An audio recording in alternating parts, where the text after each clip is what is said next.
Hi, Virgo, Sun, Moon, Rising. Thank you for joining us for the horoscope. Mariana, hi. We are so happy to give you horoscope for the Pisces season. We just did a big general reading for the season. I put the link below. Please look at it. You need it just to understand even the horoscope that you're going to hear right now.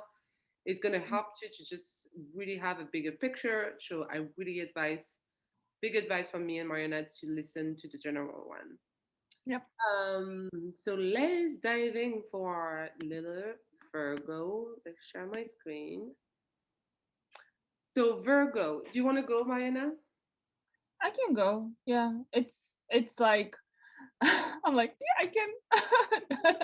uh well, this is for Virgos is a very important time because their cardinal cross is being activated. Cardinal in sense of the houses.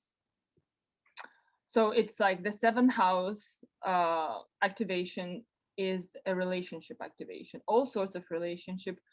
So when the sun goes in Pisces on February 18th, it's everything to do with your romantic life, with your partners, with your everyone you're collaborating with, and it's a time for. I'm so happy actually for Virgos. I'm just gonna pause here for a second because Virgos had Neptune in their seventh house for God knows how long. I can't remember. It seems like what, like 10 years or something. Neptune has been there. So can you? And it's like, and there's and there hasn't and it's been a lot of confusion in the relationship dynamics for Virgos, and now that Sun goes there, I mean Sun is there every year, but now Jupiter joins Sun there, and it brings a sense of clarity, a sense of understanding, a sense of growing within their relationship, growing from their relationship, learning from people, learning from partnerships. It's such a beautiful activation here where all that confusion, all that kind of walking through the fog in the last how like many years, now that Jupiter is in Pisces in your seventh house, it's like you kind of starting to get understanding why this journey has been like this. What have you learned? What are the major lessons? Where did you grow? And how do you feel about relationship? What's your truth about relationships? What's your you get in a high perspective about what you need from your partnerships. And honestly, like because it's such a like love relationship oriented time because you have Venus and Mars in your fifth house, right? Of Mm. relationships and love and romance. So there's like double activation of your romantic life here. Um, yeah. Do you want to add anything on the sun in the seventh Yeah, I house? like the fact like that you mentioned. So I was looking about when Neptune enter, and I know we knew it was like around 2011, 12. Yeah, 10, 11 years ago. Yeah, and he's leaving Pisces in 2026. But anyway, I just feel like so true about Neptune in the seventh house for you, Virgo. You have been dealing with that, which is bring confusion to your relationship Mm, and like not bringing clarity or not seeing the wrong person right at the front. It's like kind of like mhm. taking time to demystify who is the friend, who is the person, and kind of Mhm. learning some from like nowhere who they really are. Yeah, And also it's like putting the dream on the person, putting the dream that you want. yeah, projections. The projection is really big here. So many, yeah. And but that gives you a perspective of who you are, like inversion, like because the seventh house is here, the first house is here, is basically those are opposite, and so the house of yourself in is opposite to the house of your relationship.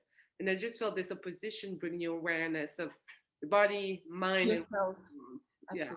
but It's you're like a mirroring. You like Mhm. what you can't see about yourself, you have to turn to another to see. Like the other will help you. And here, Jupiter, like honestly, beautiful connections can come to you. Yeah, because Beautiful people. you have Yeah. Jupiter in that part of the chart, and you have the sun coming, season of Pisces, the Mhm. sun coming in that part of the chart, and you're gonna have a beautiful new moon in that part of the chart with on March 2nd in the seventh house with Yeah. Jupiter conjunct this new moon, the moon and the sun basically. Yeah. And yes, it's oppositing to your ascendant, but it it can bring you a gift of meeting people, of meeting Yeah. for those who are free, like not in a relationship, meeting with a partner that can be a good fit for you. And there's going to be those conjunctions, the Sun conjunct Jupiter in March 5th, and after the Sun conjunct Neptune. So it can Mhm. be highlighting that area of life of what you want in the relationship. What do Yeah. you want to start? Because isn't it Virgo is detail oriented, which is the workers, they like in the Mhm. real life, the partner on the other hand, what they seek is someone in touch with their emotion, is someone that can get them out of the detail work. You know, I Mhm. see Virgo using, they're using the hand, have this quality of really like touchy word, the earthy word. But when it comes to relationship, I do feel they need someone that can get them out of their mindset. Because then Yeah. you just clock out from that. Yeah. Yeah, I don't know if it makes sense what I'm saying. Yeah, absolutely. And it's like that cycle of self-criticism. And here you can meet people. I mean, I love that Jupiter in the seventh house. It's just like you and Neptune in the seventh house, because especially when they meet, like later in spring, but it's like such a healing time through partnerships. It's just such healing time. And here, like it's for me, it's a lot about like you need to this season, even if nobody comes in and nobody appears, specifically in the Pisces season, this is the season you need to visualize that person. You Oh, need to yes. think about that person. You need to like bring that person, like think about them in your mind's eye. Think about them like maybe they will, maybe the ideal, maybe some hints about what works and doesn't work in a relationship will come to you through dreams, something like that. And if you are already in a relationship and that I will say vision what you go in this relationship, that you wed, that you're married or not, that is new or not, that it's been 20 years that you're with the same person.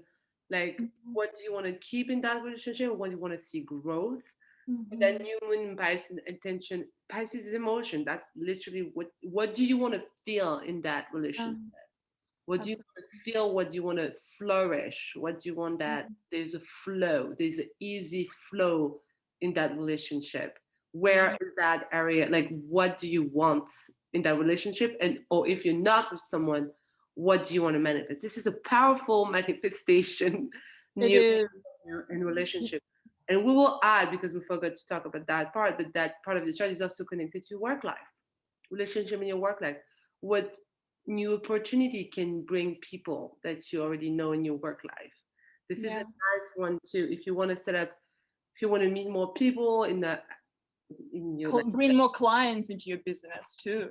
so much more clients, a contract, anything that you're doing, or more money. But it better be ethical. Not saying you Yeah, guys not ethical or anything.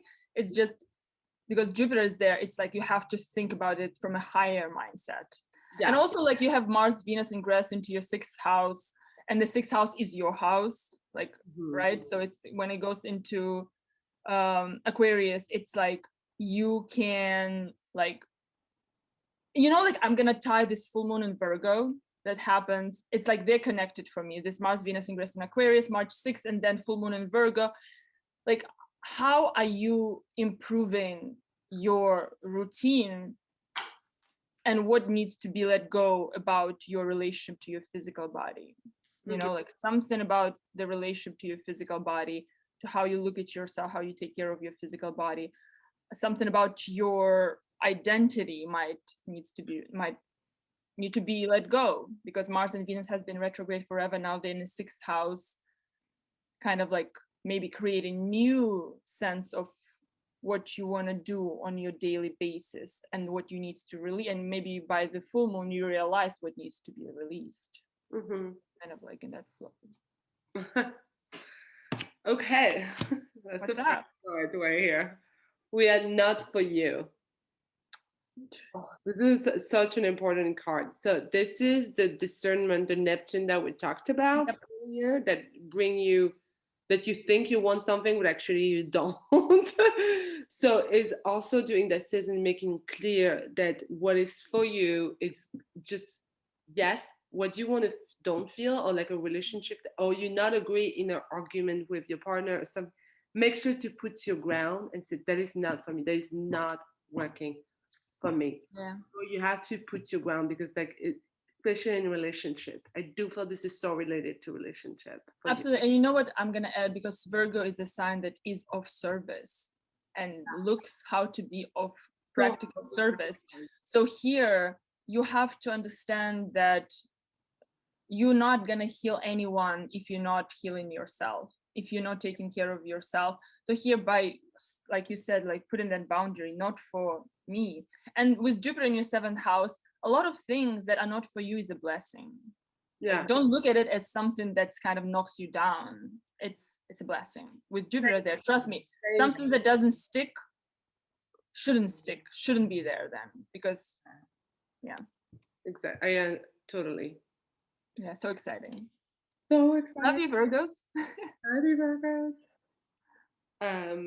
So hold on, I'm gonna just stop that. But I hope Virgos that was helpful. Don't forget to look at your sun, moon, or rising, whatever appear for you. I hope you liked it. Mariana and I are giving you many kisses. We wish you a happy season in Pisces. Thank you, Virgos. Bye.